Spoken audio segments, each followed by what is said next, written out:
رکھ لیں یہ ماہ محرم الحرام شروع ہوا، اس کی برکت میں آپ کو بعد میں بتاؤں گا، اس کی برکت کتنی ماہ محرم، لیکن وقت بہت قلیل ہے، میں چاہتا ہوں مضمون آپ کو خلاصہ سمجھا دوں۔ بڑے بڑے نبیوں کو اللہ نے بیٹے دیے، حضرت یوسف جیسا بیٹا کسی کو نہیں ملا۔ ان کو جب کنویں میں ڈالا جانے لگا تو اندھیر تھا، رسی کٹ گئی، یوسف علیہ السلام چل پڑے۔ جبریل امین کو اللہ پاک نے فرمایا جبریل یوسف جا رہا ہے، اس کو چوٹ نہ لگے۔ اب یہ بات اللہ کو معلوم تھی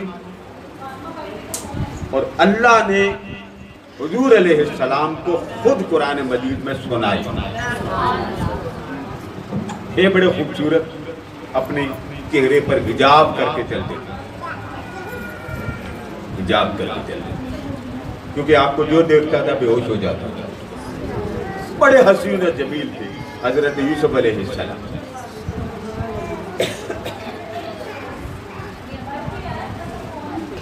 اور کسی کو نہیں معلوم یوسف علیہ السلام کے ساتھ کیا ہونا، اللہ کو معلوم، رسول اللہ کو معلوم، اور حضرت یعقوب علیہ السلام جن کے وہ بیٹے تھے۔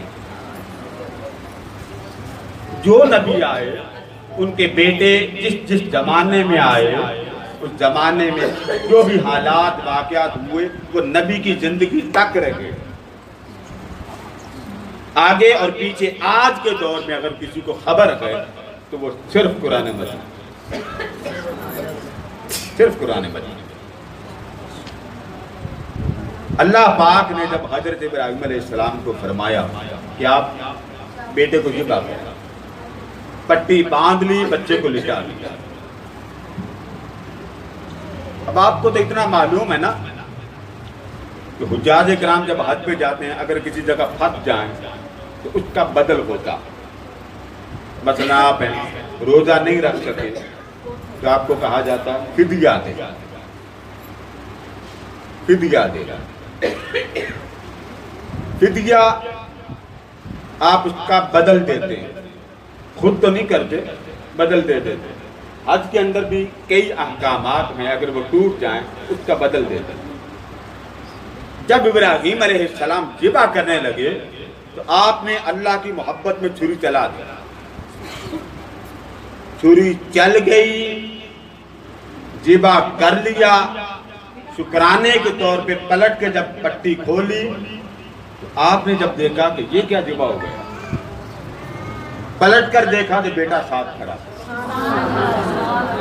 اس پر اللہ پاک نے فرمایا کہ اے ابراہیم یہ ذبح کوئی عام ذبح نہیں ہے، یہ فدیہ ہے بہت بڑا، اس کے بدلے یہ ذبح کیا، بہت بڑا فدیہ، یہ بہت عظیم۔ یہ واقعہ جس کو ہمارے دور میں بڑا سنا جاتا، آپ کو پتہ آقا کریم آخر میں تشریف لائے، انبیاء کرام کی عمریں جس کی جتنی ہوئی اس دور میں جتنا سنا بس اس دور تک۔ اللہ پاک نے تاجدار کائنات کو، بڑے لوگ ایسے ہیں اللہ معاف فرمائے بڑی بڑی عجیب بات کر دیتے ہیں، قرآن مجید سے بتاتا ہوں، اللہ پاک نے تاجدار کائنات کو، اولاد تو تھی نہیں، بیٹے وصال فرما گئے، اللہ پاک نے فرمایا محبوب، اب ہمارے ہاں ایک لفظ بولا جاتا نواسہ رسول، ہم کیا کہتے ہیں نواسہ رسول، اور معاذ اللہ ثم معاذ اللہ ایسے بھی ہیں جو حضور علیہ السلام کے نواسے کے بارے میں بڑا جملہ غلط بولتے ہیں۔ آپ کو حرام کن بات سناؤں، اللہ پاک نے حسنین کریمین کے بارے میں نواسے کا لفظ نہیں بولا، اللہ پاک نے حسنین کریمین کے بارے میں لفظ بولا کہ یہ دونوں میرے مصطفیٰ کے بیٹے ہیں۔ میرے محبوب کے بیٹے. آپ لاکھ اعتراض کریں یہ میرے محبوب کے بیٹے ہیں. اب نواسے سے بھی درجہ بیٹے کا اور اعلیٰ ہو گیا کہ نہیں؟ آپ کسی کو کسی کا بیٹا کہیں کوئی مانے نہ مانے. میں کسی کو کہوں عالم فاضل مفتی ملا کوئی ولی بھی کہے تو بات وہ بنتی نہیں جو خدا کی مصطفیٰ کے بارے میں بنتی. محبوب کوئی تیری اولاد نہیں تو کیا ہوا حسن و حسین جو تجھے دے دی. یہی وجہ ہے کہ تاجدار کائنات ان کا خیال بڑا رکھتے ہیں. یہی وجہ ہے کہ جب تک تاجدار کائنات زندہ رہے حضور علیہ السلام نے اپنی زندگی میں حسنین کریمین کی شہادت اپنی زبان سے سنا دی. یعنی اس واقعہ کربلا کو جو شہرت ملی کسی نبی کے بیٹے کو اتنی شہرت نہیں ملی. بھئی بیٹے بھی دیکھے کس کے ہیں, کسی کو شہرت نہیں. اسی وجہ سے محدثین نے ایک بات لکھی, ذرا دھیان سے سنیے, مقابلہ بازی نہیں کریں. ایک طرف بیٹا کھڑا ہے تاجدار کائنات, ذرا غور سے سمجھے. آقا کریم کا بیٹا کھڑا ہے, دو صاحبزادے ایک طرف کر, اب روئے زمین کی ساری سلطنت ایک طرف کر دے. آقا کے یہ دونوں لفظ ذکر ایک طرف کھڑے کر دیں ایک طرف, اور آقا فرمائیے میرے دونوں بیٹے ہیں جنت کے شہزادے ہیں, اور دونوں بیٹوں کی طرف اشارہ کر کے جب فرما دیا یہ میرے بیٹے ہیں. آقا کی تو بات ہی بات ہے, جب رب نے کہہ دیا یہ مصطفیٰ کے بیٹے ہیں, اگلی بات مجھے یہ بتائیں کہ جب حضور علیہ السلام کے فرمانے سے بھی اوپر اللہ نے فرما دیا یہ میرے مصطفیٰ کے بیٹے ہیں, تو بیٹے کے کوئی برابر ہو سکتا؟ کبھی بھی نہیں. کوئی کائنات کا ولی تابعی.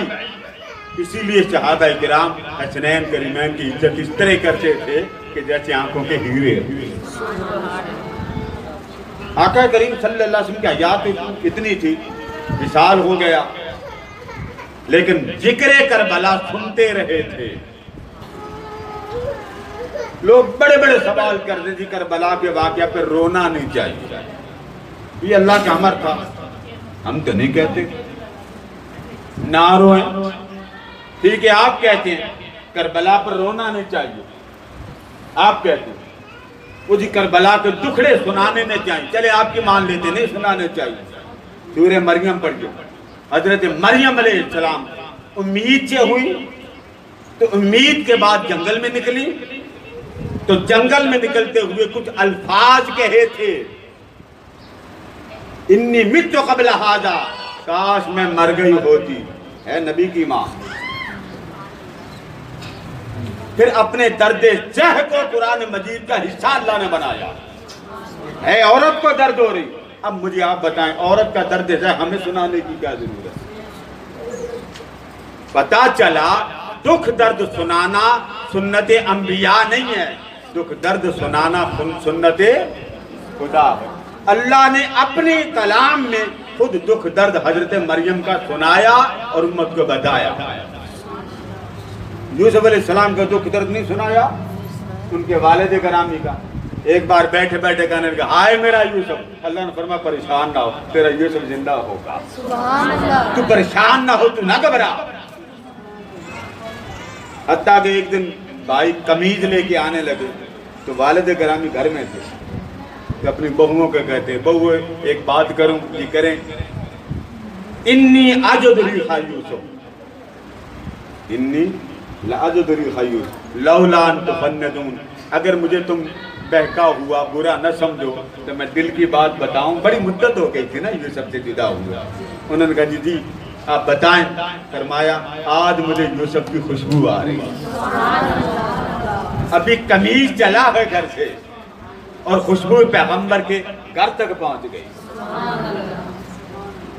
اسی وجہ سے حالانکہ یوسف علیہ السلام نے واقعہ سنایا ہی نہیں, قمیض بچے لے کے آ رہے ہیں اور والد گرامی خوشی سے مست ہو رہے ہیں. حالانکہ طبرانی میں اس واقعہ کی پھر وضاحت بھی آئی کہ کیوں ہوا. امام عالی مقام کے ساتھ محبت، حضور علیہ السلام نے بہت بڑی اس کو خوشخبری دی۔ فرما لوگ ایک بات یاد رکھنا، میں دو چیزیں تمہیں دے کے جا رہا ہوں۔ کتنی؟ دو۔ فرمایا دونوں تمہارے خلیفے ہوں گے، دونوں تمہارے لیے نائب ہوں گے، دونوں تمہارے لیے بہت وزنی، اعلیٰ اور کائنات سے بڑھ کر عظیم شے ہوں گے۔ آقا وہ دونوں ہے کیا کیا؟ جو اعلیٰ ہے، بلند ہے، سر بلند ہے، عظیم ہے۔ فرمایا ایک ان میں سے ہوگا کتاب اللہ، اللہ کا قرآن۔ سبحان اللہ۔ ان دو میں سے ایک اللہ کا قرآن، ہوگا حبل ممدود ما بین السماء والارض۔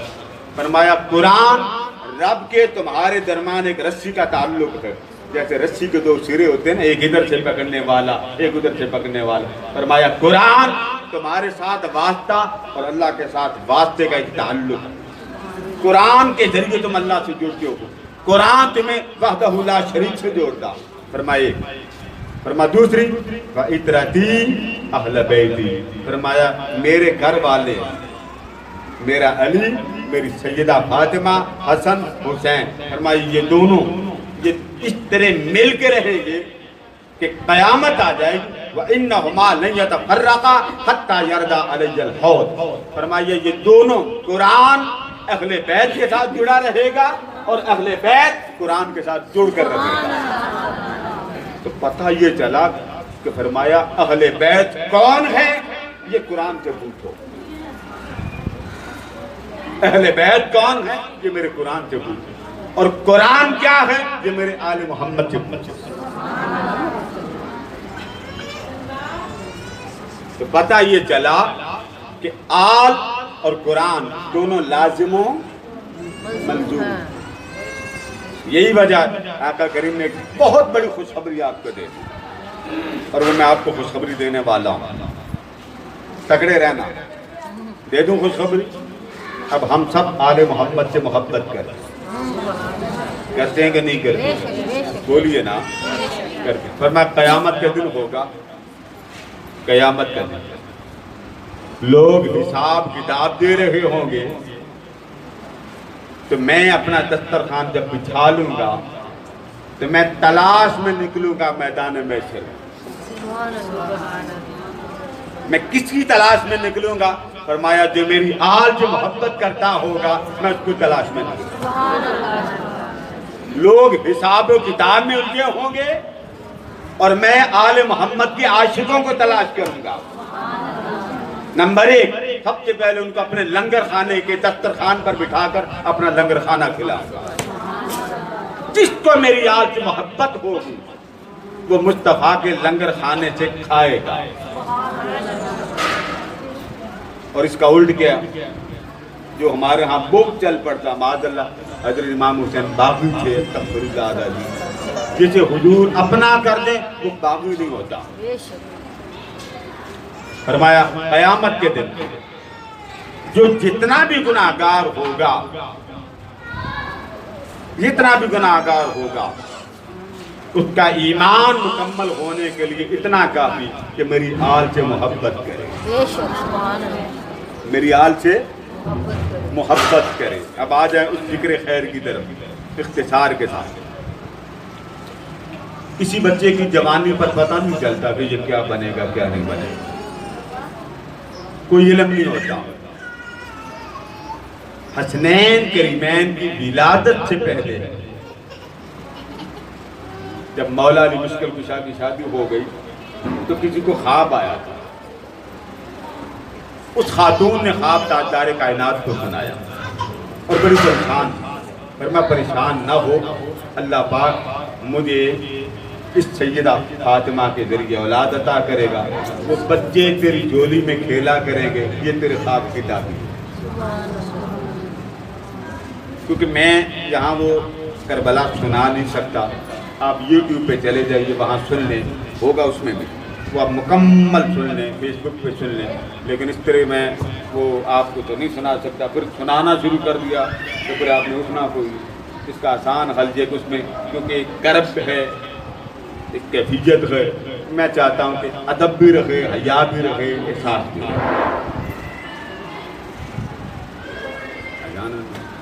17,000 کربلا کا ذکر، کربلا کے الفاظ، کربلا کرب و بلا بھی۔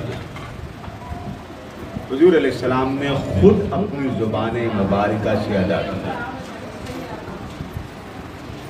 یہ ہونا تھا، اور میرے آقا نے صحابہ کی موجودگی میں فرما دیا کہ کوئی کربلا کی زمین ہے۔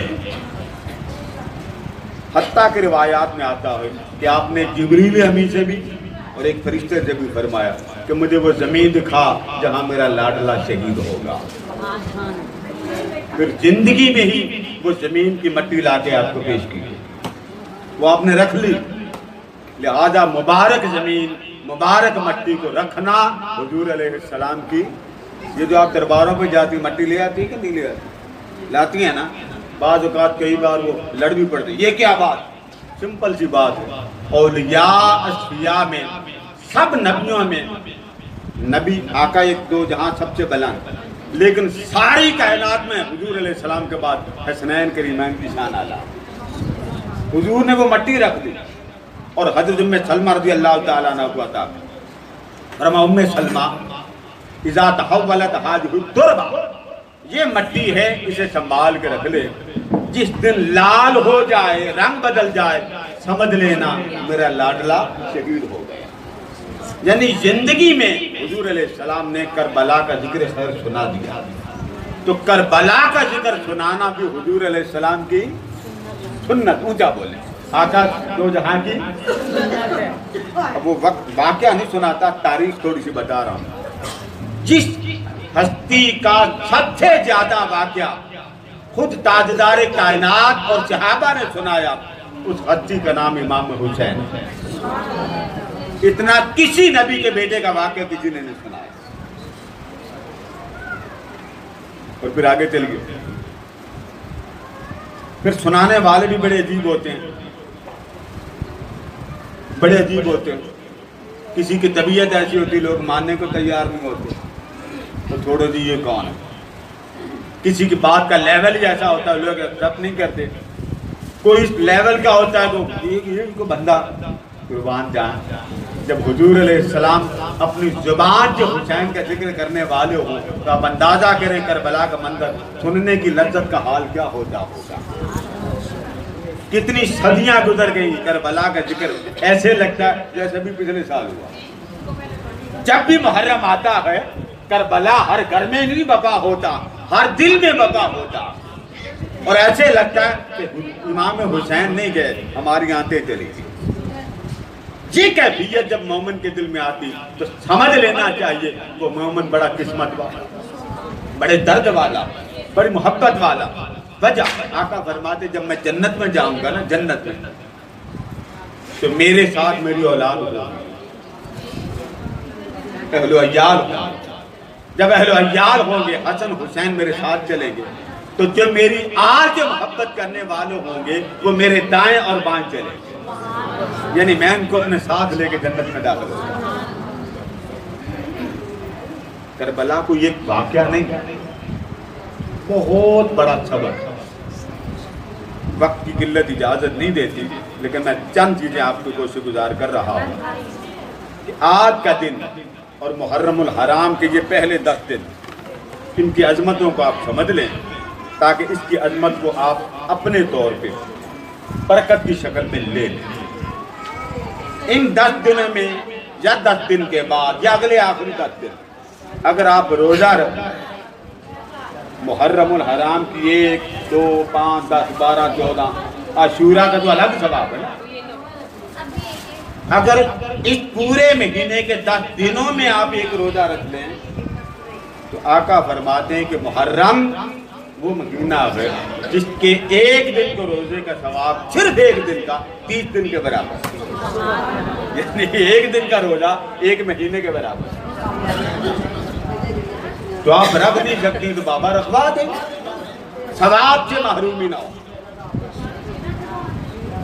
اب اس مہینے کی عظمت کا حال دیکھ لیں کہ حضرت عباس رضی اللہ عنہ، ابن عباس رضی اللہ تعالیٰ عنہ فرماتے ہیں کہ کہ جب رمضان گزر جاتا ماہ رمضان مبارک تو آقا دو جہاں علیہ السلام کو ہم نے دیکھا کہ جس مہینے کی زیادہ فضیلت اور فکر رکھتے کہ یہ مبارک مہینہ ہے، فرماتے ہیں وہ مبارک مہینہ رمضان کے بعد ماہ محرم تھا۔ فرمایا اگر کوئی شخص روزے رکھنا چاہے اور رمضان کے بعد فضیلت کا درجہ بھی لینا چاہے وہ محرم کے مہینے میں روزے رکھے۔ اور آگے کیا فرمایا؟ فرمایا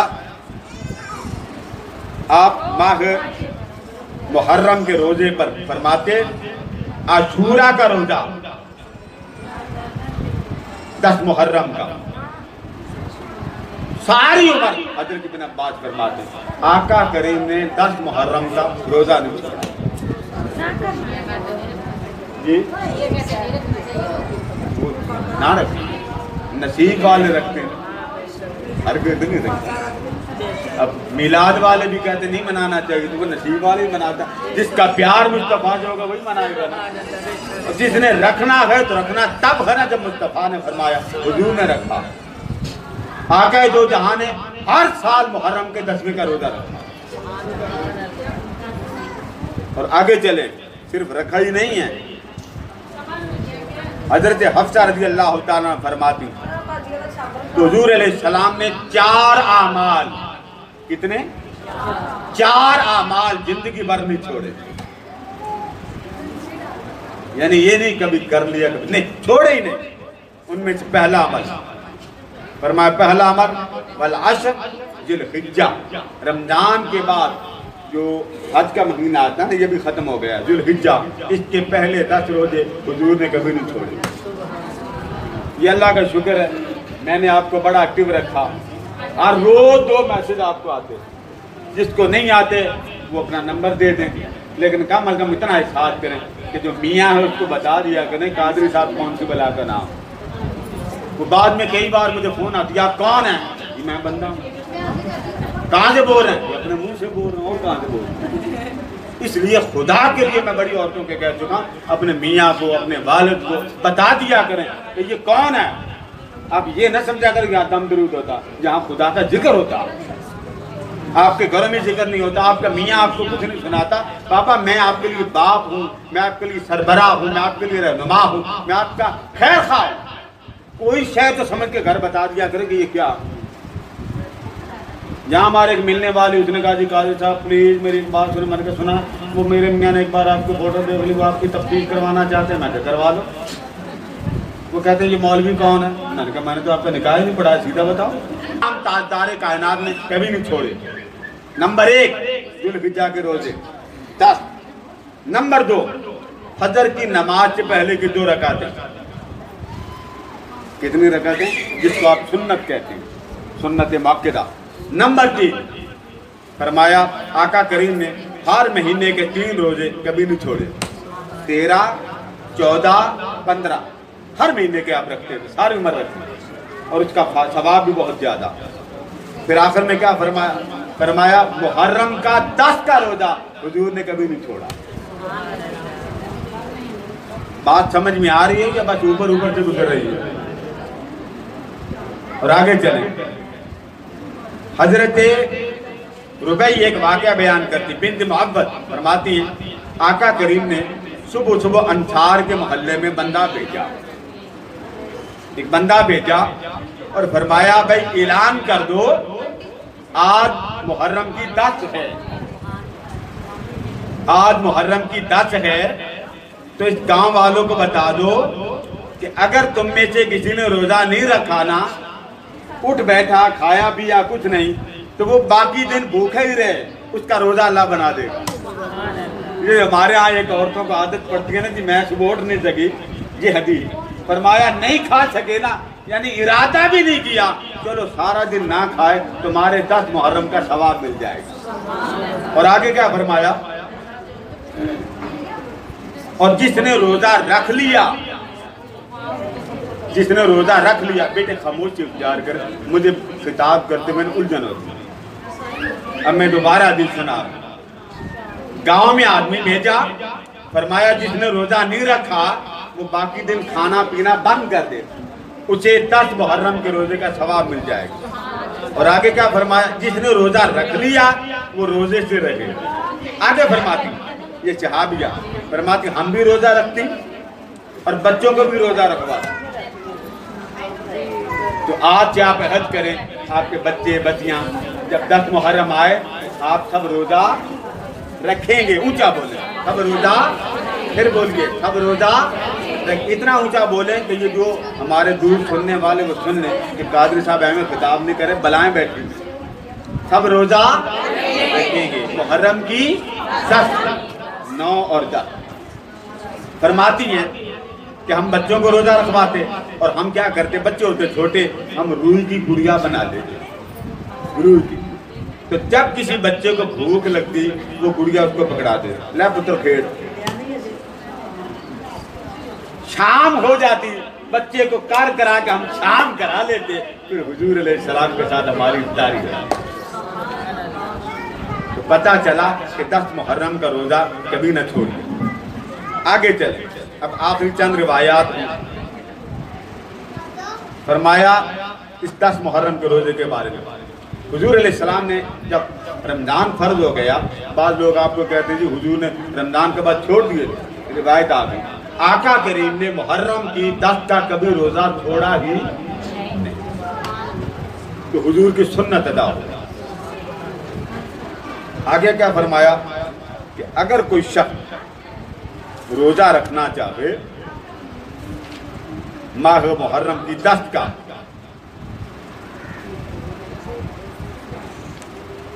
تو اس کا فائدہ یہ ہوگا، ایک عام عرف کی بات کہ اگر میری ایک سنت پر وہ عمل کر لے گا اس کو 100 شہید کا ثواب عطا ہوگا۔ اس مبارک مہینے میں 10 کو خاص طور پہ کوئی کھانا پکا کے تقسیم کرے، لنگر حسینیہ بنا لے، اگر کوئی آپ کو کسی طرح سے تبرک آتا ہے تو لے لے، اس بکھیڑے میں نہ پڑی یہ شیعہ ہو یا سنی ہو، جس نے امام حسین کے نام پہ دے دیا لنگر سمجھ کے قبول۔